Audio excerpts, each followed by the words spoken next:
So welcome. I'm Karen Gallagher. I'm Dean of the School of Education at the University of Southern California, and you are in the last session of What Works workshops. And the title of ours is The Teacher Talent Game, How Innovation Can Transform Teachers' Careers. And we have three great panelists. And one of our panelists, Sarah Mead, unfortunately got caught up in the technology glitch of American Airlines in Dallas and is unable to be with us today, but I know these three are going to be terrific. We're going to launch into a discussion, and we will leave some time for questions at the end. So I'm just going to quickly say, you can see their names, read about them in your program. They all have terrific careers, have done multiple things, and know a lot about talent management. And we did decide when we talked earlier that we weren't quite sure if we saw it as a game, but I think that will come out as we're discussing. And I thought actually what we would do is start with JC, because he has been a CEO superintendent in 3 districts, two districts, and he was in New York City. Part of one. Yeah.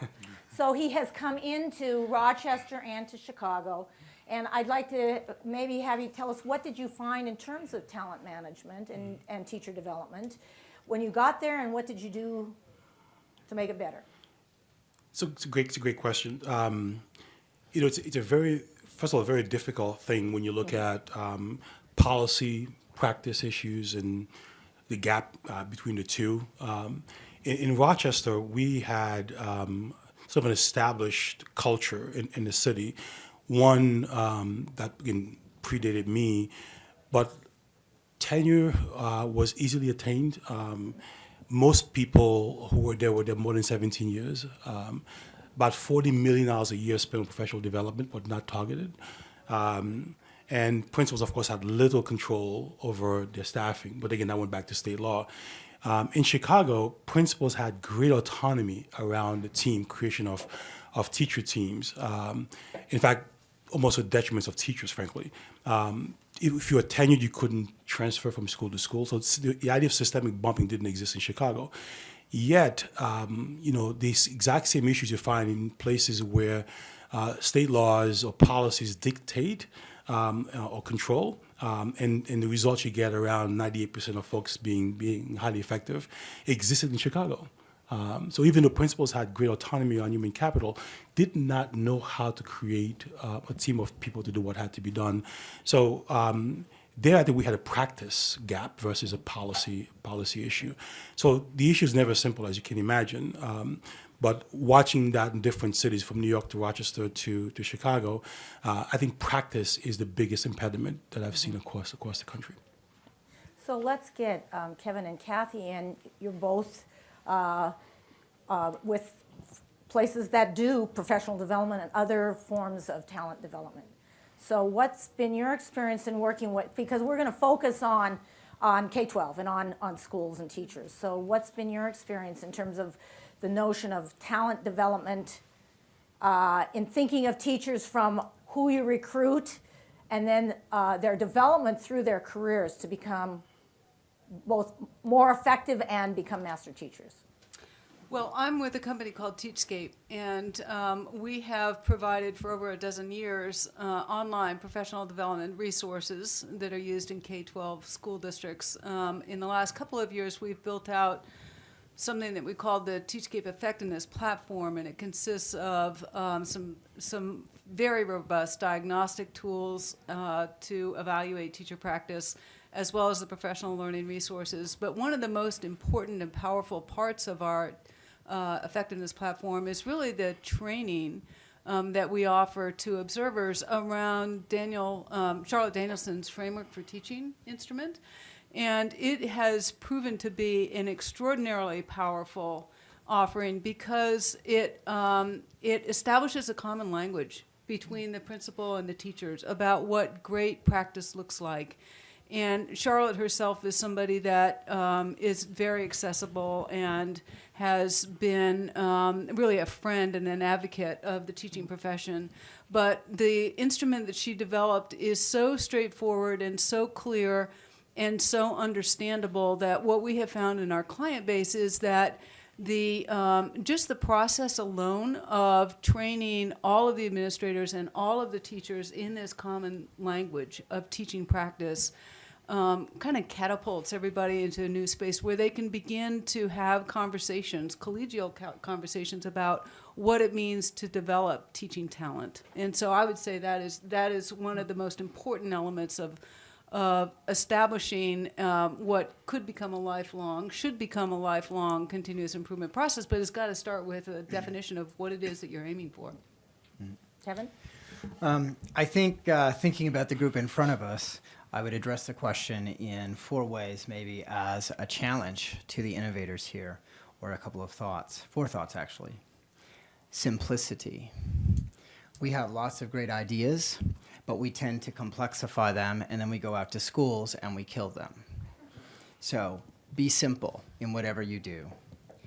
And be focused, because one of the greatest challenges for the teacher in any of these systems is understanding what number one thing to do today. It doesn't mean you just do one thing. It means you do one thing now, and then you do a second and a third thing later. Third, you have to understand the vertical to the leader. It's interesting, if you look at the solutions presented here at this conference, it seems like we're either thinking about the teacher or thinking about the leader. It's a vertical. Those people talk. And I would suggest to everyone that you read the new federal budget, where Title I and Title II funds are now called College and Career Readiness Title I and Title II funds. Because if you're not looking at that vertical to the outcome, I think there's an issue. The last thing I would notice, and it's something that you said, Kathy, is the issue of process. Every single thing that we do as providers to schools, and every single thing that schools should do, should be around a process throughout the year. And I think oftentimes when we're building stuff, whether it is an app or a piece of software or a piece of professional development, we aren't necessarily thinking about that process. One last thing I would note or divulge, the University of Southern California, Rossier School of Ed, they actually provide graduate CEUs for everything that we do. And if you are thinking about developing change, whatever it is, I would suggest that you look at the requirements of your local neighborhood or the very best teacher preparation programs, and you meet them, because they will make you better. You guys have certainly helped to make us better. Well, thank you for that advertising. But I want to know. So we've got providers, and we have someone who's used services like yours. So when you think about strategic talent management, how many districts are really doing that? I mean, whether it's a policy or a practice, how many districts really out of the 25,000, 15,000, 20,000 think of from the beginning of who we're going to recruit, and through hiring them, onboarding them, getting them into what's the culture, what are the goals, what are we trying to do, developing them through their career, thinking about, how many, we want to develop them into leaders, school leaders, or other things, trying to keep them with us. How much strategic talent development or talent management is there in K-12 schools? Yeah. I'll start. Not many. Not many. There are a few places I think who are evolving or actually getting there, and I can think of perhaps the largest might be Hillsborough and what they're doing around this, what I call cyclical process. I love the word process. When you look at, there's fragmentation everywhere. In fact, I called Chicago Frankenstein's monster when I got there. Didn't get in trouble for it, interesting enough. Lots of great parts, but the whole was incoherent. Great things happening in different pockets across the city, even across central office, but folks are not talking to each other at all. So when we use the word coherence a lot, whatever we did had to make sense to the teacher, to the principal. So when you think about sort of sourcing or human capital, or think about the folks who have to deliver instruction to work with young people, kids. So the connection to universities who are producing these folks or the organizations, the data you're producing internally, right? How that informs process, how the principal is using that to make sure the teacher is in control of his or her own development, how achievement data, the qualitative framework, the common language piece, all of that has to make sense in that soup that feeds back continuously across the system for you to do what needs to be done. My colleague Andres Alonso in Baltimore often says that, if I had 25,000 teachers in Chicago, if I can't find 700 principals from 25,000 teachers, I got a problem.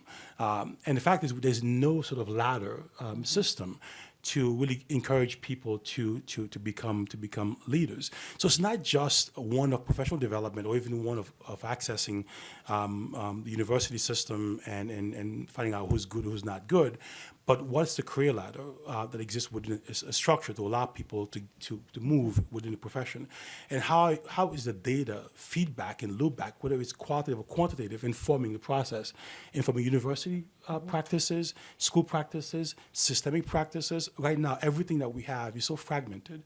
You've got different legacy systems trying to talk to each other. You've got principals who don't have access to any of this stuff.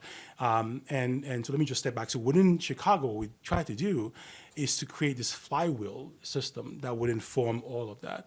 But what we had as a great impediment was a broken HR system. And you all know, right? So if you are an amazing teacher, you come in, you will lose your paycheck in the first paycheck. You're not going to come back. Or if you lose your paperwork. So all of that stuff, from the way you treat people to how you help them become better, has to be coherent. It has to be seamless. And frankly, we don't have the tools or at times even the time. And this is where the simplicity piece, I think, comes into play in a very big way. How you make that transparent to the user, I think, is a big challenge right now across the country.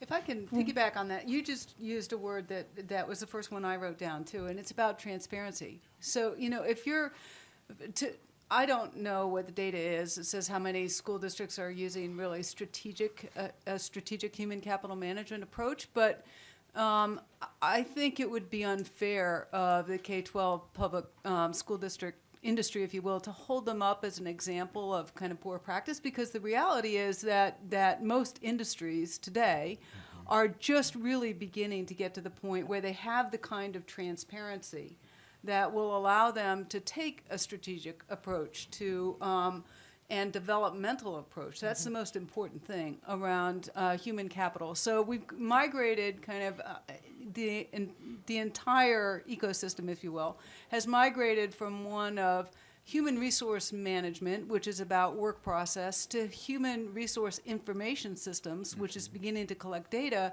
to something now that is more based on a developmental system and designed to help people grow into their own potential. And it's just within the last probably 5 years that you've seen that deployed in a wide scale in industry. And so now K-12 is beginning to get to that. It's not as if K-12 was decades behind. It's a new field because now the information systems are there to create the transparency that can allow the process to actually occur.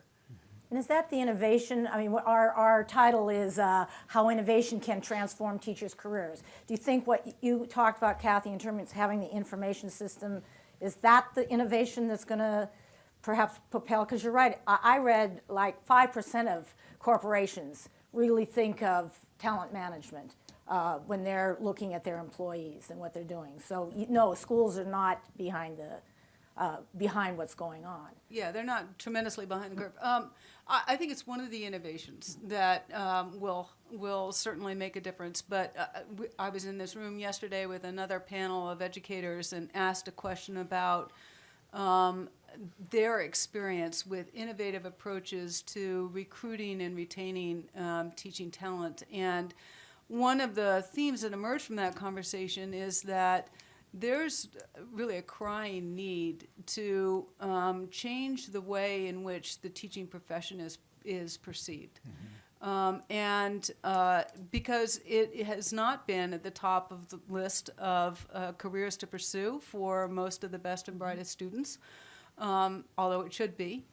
And one of the suggestions was that K-12 districts might be able to position themselves to attract top talent if they adopt an approach of, I'm going to use a corporate term here, but a branded environment.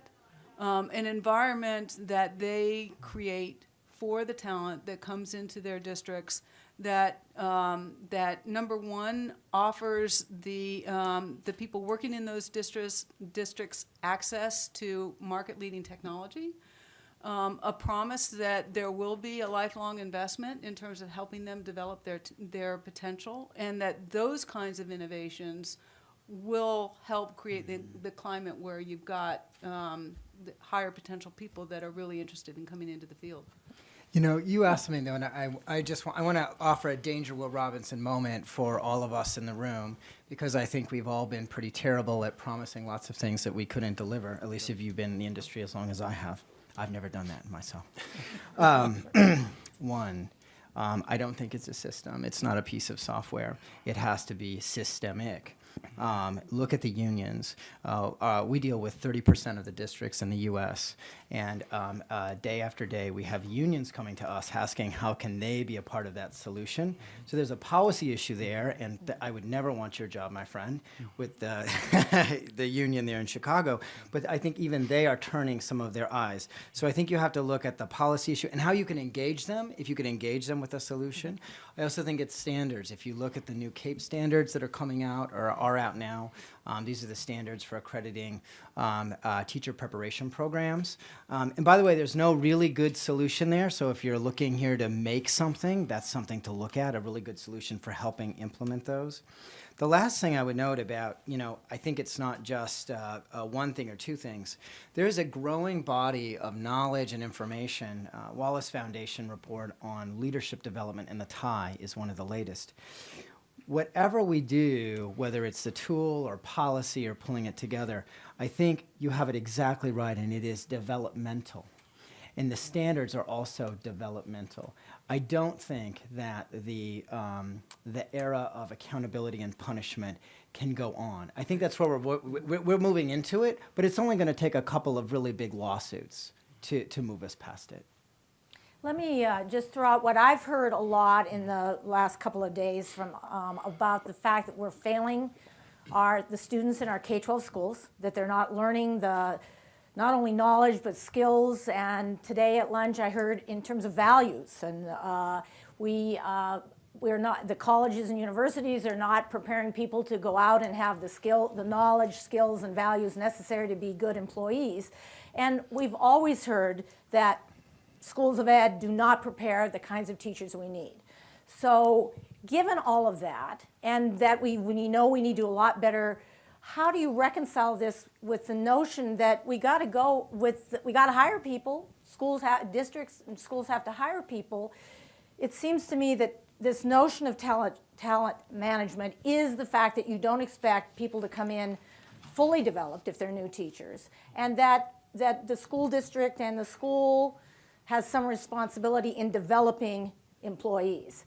How do you reconcile that with this notion that we're doing a horrible job in schools and in universities, just in general, and then what we're trying to do? Is there a disconnect there?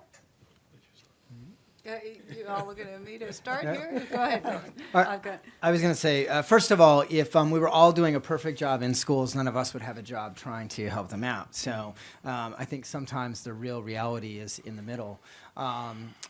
Attracting really good teachers. The McKinsey report was noted today in terms of attracting that top third of teachers. I think part of it isn't that we're doing a bad job, but it has to do with who's going into the pipeline. In terms of the responsibility for the teachers whom we hire, I think that we need to look at the qualifications and the qualities of teachers and of principals and how we're holding them accountable for the hire.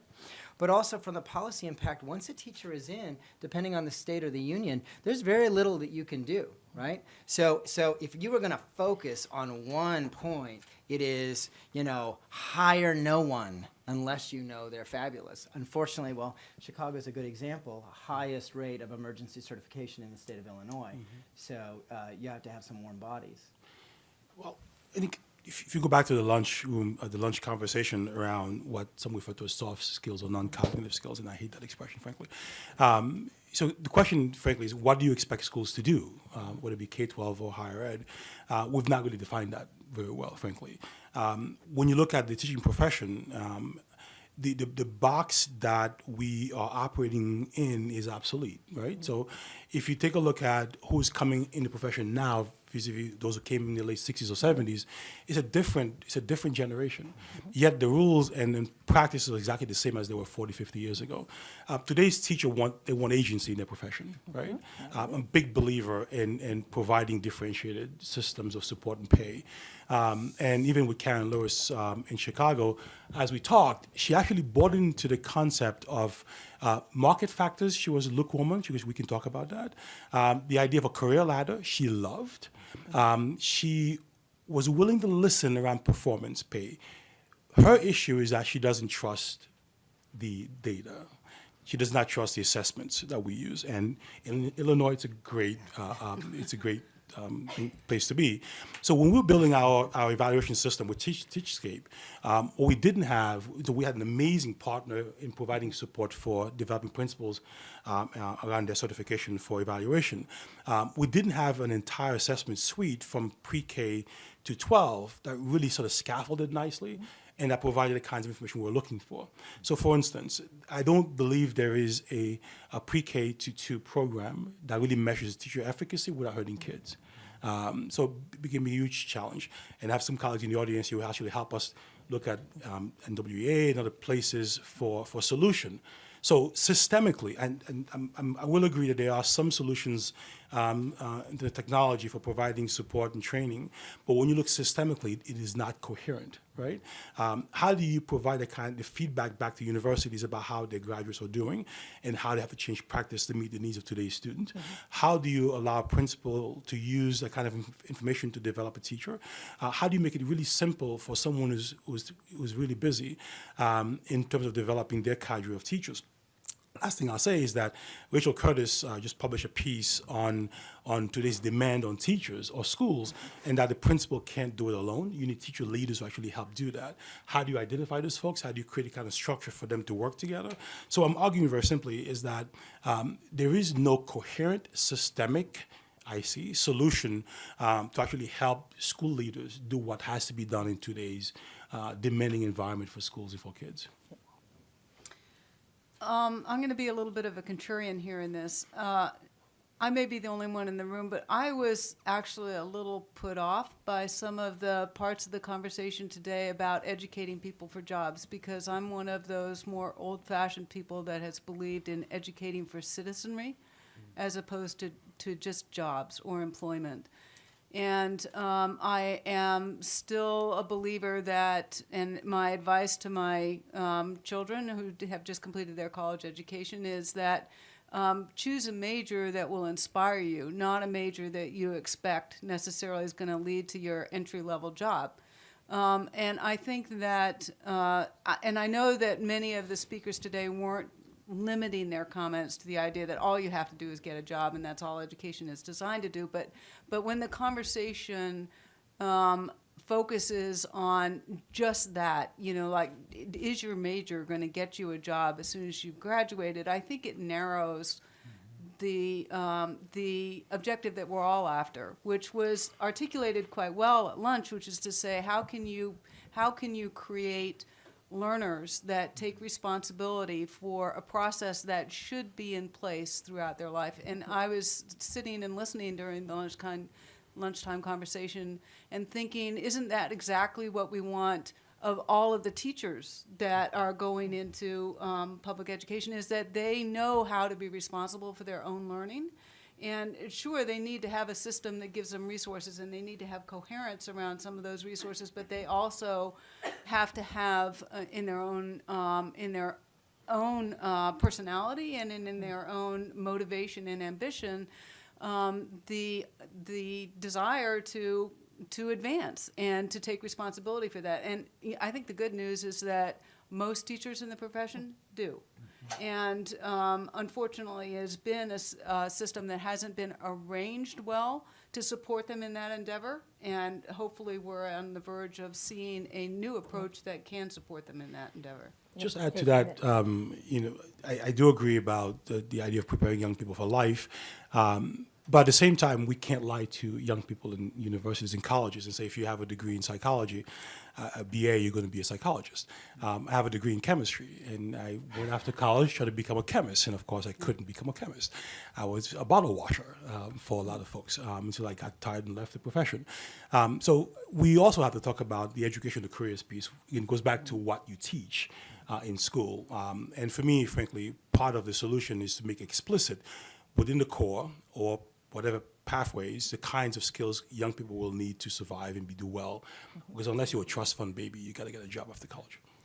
I wanted to actually extend the question a little bit to you, if I could, given that you're in higher ed. So this conference has a lot of people who are making things, really brilliant people. Private equity, I don't know if private equity is in the room, and other folks who are supporting. But we tend to make, think, or fund either for K-12 because of funding channels and sales channels, or for higher ed because of funding channels and sales channels.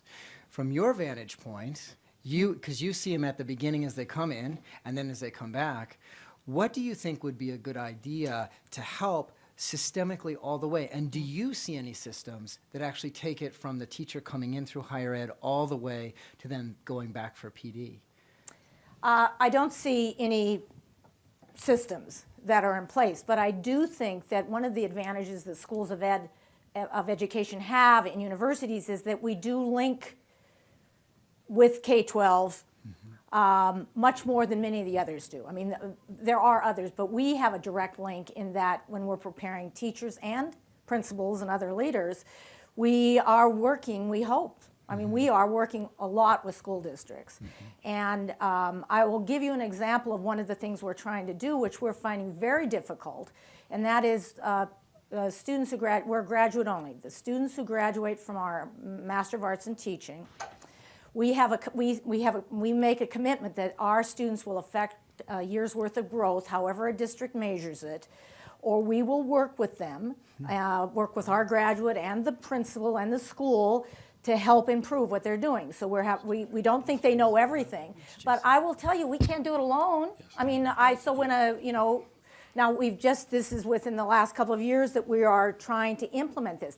We need a system. Someone should make that. So if money is in the room, go fund that. That's a good idea. But we need a system with schools because we're making the commitment, but I want to know when a principal calls to say our graduate isn't up to what she or he should be doing, is it around their knowledge, their skills, or is it the soft skills? I mean, what is it so that we can feed back into our own program? So we're making that commitment, but we are finding it very difficult to work with districts who, particularly in California, are laying off teachers, or they don't have the funding to even do PD, even if it's fairly cursory. So I think this is where higher ed and K-12 through schools of ed, we should start bridging those. We're all responsible. But this goes back to the policy practice issue. So imagine a world where that kind of ask shouldn't have to come from you, right? You get it back automatically. And if you're using the framework really well, you get the information back in a way that's concrete enough for you to change what you have to change to support people, right? But that doesn't exist right now. And nor in many cases will districts give us our graduates as teachers. They won't give us back what the students in their classrooms have done, so that we can in fact see what kind of difference are. So there are a lot of ways in which we could begin setting up systems that are coherent. I don't think that just schools should be responsible for developing teachers who have this lifelong continuous learning. But the challenge too is trying to capture data in a way that makes sense in a very complex environment. If you're a teacher here in the room, if you're a teacher, you know how difficult, how complex that task is. And so much of what we do is tacit, right? And you can't always sort of concretize or chunk it in a way that sort of feeds a machine. So how do you capture that kind of information to really inform the practice? And perhaps the principal may be sort of the protagonist here that actually can get things done. Well, and let's switch a minute, because when we were talking in our pre-session phone call, we were talking about Florida and the results that came out that 95% of the teachers in their value-added system were effective or highly effective. And of course, immediate people were suspicious. And part of that is when you think about the profession of teaching, do you have a percentage in your head of what you think the number of people who are, let's say, incompetent, and we should have weeded out? I mean, people were horrified because that couldn't possibly be right. Now, part of it is outcomes and student outcomes. But if you carry in your head this notion that a workforce, 10%, 5%, some percent is not effective, then no system is going to, if the data don't if the outcomes don't match what you're carrying in your head. So is that part of why people, do people think there are more teachers who are incompetent? And so that's sort of a question what we get at. I find more principals incompetent than teachers, frankly. Amen. So if you go back to the Met study, right? So I think anyone who looks for sort of one silver bullet, the same way, by the way, I think we've been sort of obsessing over teacher quality in America. It's important, don't get me wrong. But if you look at the Met study, it's multiple factors is what gauges a good teacher. So the framework being a major part. Value-added student progress is another. Student surveys, the study found that student surveys correlate much better with the data than the principal's evaluation.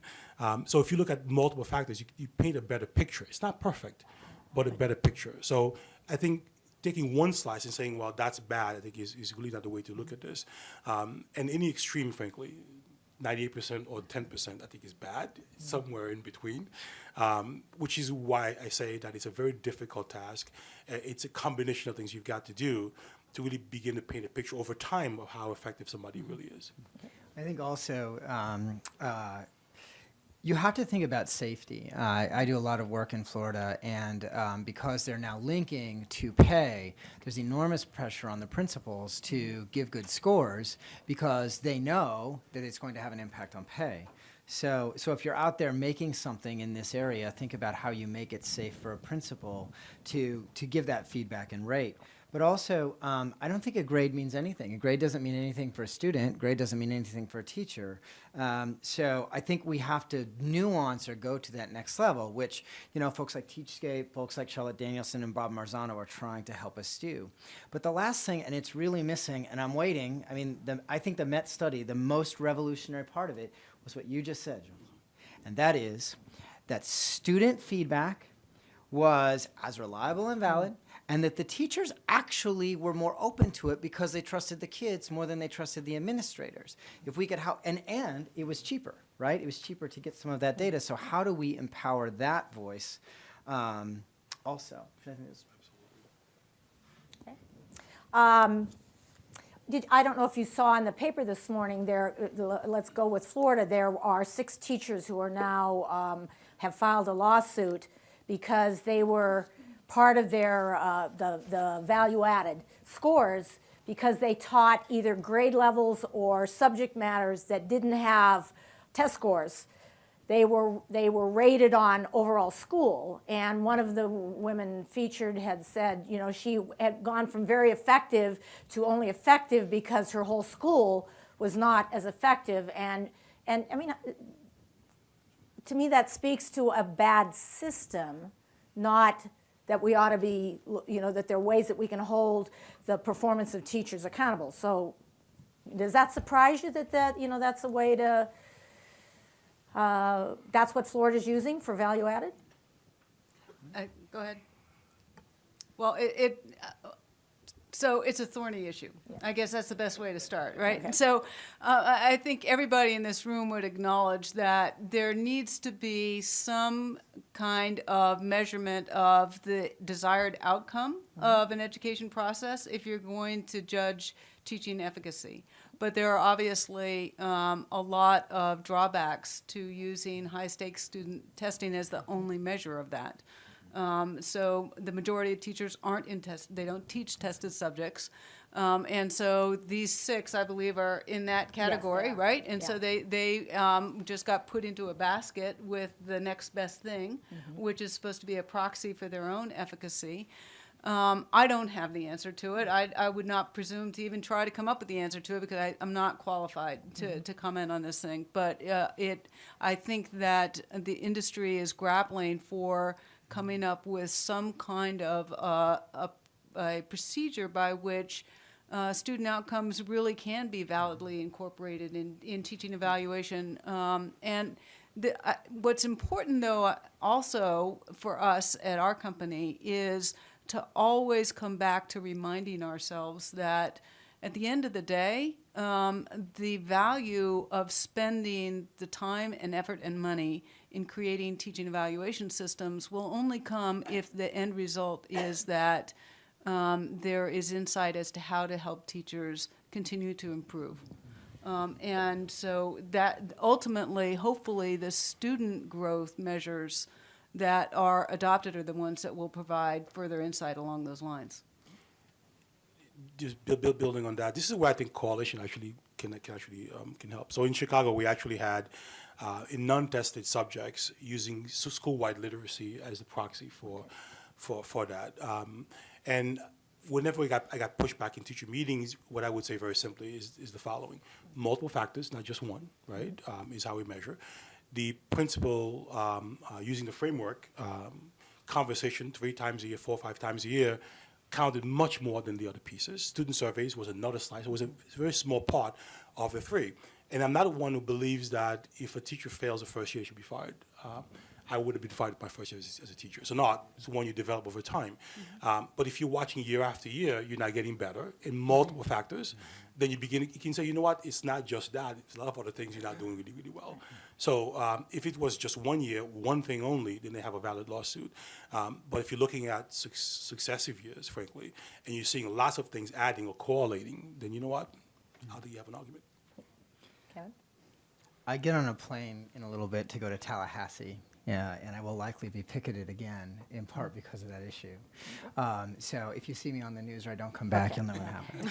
I wanted to make sure that our audience knew about 2 things that are happening which may be of interest to them, to provide data or to provide information as part of the solution, not a part of the measurement. If you're not aware of what Microsoft is doing with the Xbox Live technology and essentially having avatars where the teacher can interact and you can look at how professional development or student interaction is happening, the data that comes back is very specific and very interesting for coaching. And I think that that kind of data and information is one way that we get around that hump. There's also a study that's about to start, and it's on the Google Glassroom. And there are a few schools that have been selected for this. But Google Glasses, because they have integrated video and audio, and it uploads to YouTube, and YouTube does an automatic translation of the audio, will be able to provide very specific information like, for instance, the vocabulary used in the classroom that day. So I think these challenges of who's effective and who's not, technology can really change our understanding and the teacher's understanding of that. And those are 2 scenarios, and I think, you know, they're very large companies, but they will be very disruptive implementations. And I'd like to talk what we're doing with our MAT, the MAT at USC, is that we use video because our students are all out. We use video, they upload during their student teaching. And so we have 8 different examples of what they've done through their student teaching. We can actually look at the development from the beginning course they take all the way through, and then we work with them as they go out. What I'm seeing is that a lot more teachers comfortable with being observed through they're videotaping, they're uploading it onto our platform where their colleagues around the country who are in the class with them, the instructor, their master teacher. And that to me is where technology and innovation of being able to look at what really happened. Not what I think I saw you doing or what I remember I thought I did, but actually looking and then seeing it as you develop. And that when you go out into your own classroom, that's part of what our commitment is about, is that we work with you as you go out into the classroom, and we can go back and look where there are things that we saw that in questioning or in some aspect that is still there that we need to work with you? Or is it a knowledge gap? Is it, whatever it is? And that's where I'm very optimistic on innovations like the Met study with the use of video. I think that we have to move to where teaching is not a private act that you do. You go in and shut the door, and if another adult comes in, that's threatening because it must be about evaluation rather than about continuously improving what you're doing. Well, you're very right. I think the internet technology tools today enable the dawn of a new era where I'm not an educator, so I learn a lot from our clients. But what I consistently hear is teachers want to learn from other teachers. They don't really want to learn from people like me. They want to learn from each other and their professional colleagues. And we're now in an era where internet technologies can allow that to happen at scale and very economically by using video, by using virtual professional learning communities, by using social collaborative platforms, which will enable both individual one-on-one kind of interactions as well as group learning at scale through even on a district or a state level. Can I add to that? I think you've hit the nail on the head. So teaching is inherently a lonely profession. And the whole concept of knowledge management really has not made its way to education. So I became a much better teacher when I became a principal, because that's all a whole bunch of teachers teach, right? I became a better principal when I became a superintendent, because that's a whole bunch of principals, and I watched what they were doing. How do we get teachers to look at similar students, similar conditions, similar topics, how folks are doing this or have been successful? To learn from them, not just being videotaped and getting one person or two telling them what they're doing right or wrong, but how do they get access to this large community of teachers who are doing amazing things, but we don't know about them? Right. I think is a And challenge. it's difficult to get up and move to another classroom or even another school. It's expensive to pay for Yeah. a sub, right? Yeah. So, Where I'm going to give you a chance out there, what kinds of questions do you have? Or comments? This is more comment. I'm with Urban Teacher Center, so a lot of the problems you were talking about, I think we're hoping that we're part of the solution. We're based in Baltimore, and we're part of the alternative teacher preparation movement across the country, obviously with Teach for America being one of the biggest new teacher project. And so we're looking for people to go into the career, and we really train them thoroughly with 13 months of training, a residency model, extensive one-on-one coaching. So and then we hold them accountable, actually, and we will cut them as a nonprofit, won't let them get certified if they cannot demonstrate they can improve student achievement. So we hope that we're a model that maybe will fix a lot of these problems, and working with DC Public Schools, Baltimore City Public Schools, with Dr. Alonso that you mentioned, and then have been, obviously our model has been really adapted by a lot of charter operators too, since we recruit all these people for them and we train them. So it's been a good fit. So I just want folks to know about us. Good. That's interesting, though. Yeah, there was an op-ed in the New York Times this Sunday that I would say was a little bit down on alternate certification programs, saying that isn't the answer. But the argument was that it's really professionalism. I mean, what JC is saying, building that professional community. So if that's the model that's happening there, that's really lovely. And maybe it doesn't have to be an either or. Maybe it's, Yes, together, absolutely. Yeah. So I'm just struck because Kevin said that we've got educators here and we have private equity people here, both human capital intensive sort of industries. On the one, you go to business school and you're told from day one, your first job should sort of be about getting you your second job. And you can sort of go to the Forbes rankings of like best places to work, and so you go to sort of McKinsey or Goldman Sachs and go on. And in education, I just heard that the teacher has to it's on her shoulders to figure out how to develop herself. The ed schools tell you, it's a wonderful thing to do it forever. So I'm just sort of curious because it strikes me as that we sort of said, well, there's no models out there, but where's the sort of Forbes ranking of best schools to work for in order to develop you? And just sort of, it's so we're talking about all these tools in life, but it seems to me that in terms of a talent system, we are behind. I mean, we can sort of say that, I would say investment banking and private equity sort of have figured it out better than we have in education. So I don't think a teacher should be left to his own devices to get better, right? So for me, the principal is primary human capital manager. How that person develops teachers is critical. But I think you're hitting another nerve, the idea of career ladders, right? Most people today want to grow in their profession, yet we expect teachers to come in and be in the same classroom for 25 or 30 years. Today's teacher won't do that, yet our system is antiquated. And frankly, at times the unions are the problem because they also fight to keep things lockstep because they're trying to protect people as well too. So I think the idea of creating a career ladder within the profession allows teachers to see how they can grow over time to get lead teacher, master teacher, different school systems, etc. But we have a pay system, a ladder system that doesn't exist, frankly, and we expect people to conform in being in one classroom, teaching one subject for 30 years. And so today's teachers change, the infrastructure really is not for the most part. But you have a great idea. I wrote it down. I'm like, okay, let's someone go make that. I think someone needs to make that. I mean, what are those best places to develop you? I do think the Broad Foundation is trying to do that a little bit. If you look at the requirements to become a Broad school and recognized, it's a lot about making sure that you're developing your people. So a little bit there, but that's a great idea. Let's go make that. That's a good thing. Well, and I will say that in terms of who we see coming in, and again, we at the graduate level, and the average age of our students is like late 29, 30. So these are individuals who've graduated, went out and tried some things, and decided they really wanted to teach. They're not, I mean, when you were talking about agency, they're not willing to wait 15 years to be at the top. I mean, they want to be judged right now, tell me, and if I'm doing well, I want to be rewarded for it. So there is, at some point, going to be the tension between, here's the career ladder, you wait, you can get at the top of the salary schedule after 12 years and so many credit hours. I mean, that needs to be changed. Yes. And let me just again qualify. So I think unions are part of the issue in terms of changing that structure. But honestly, so are superintendents, and especially CFOs, because as CFOs like to predict how much money you'll have for next year or need for next year. When you have a real career ladder system or differentiated pay system, you can't predict how much money you'll need.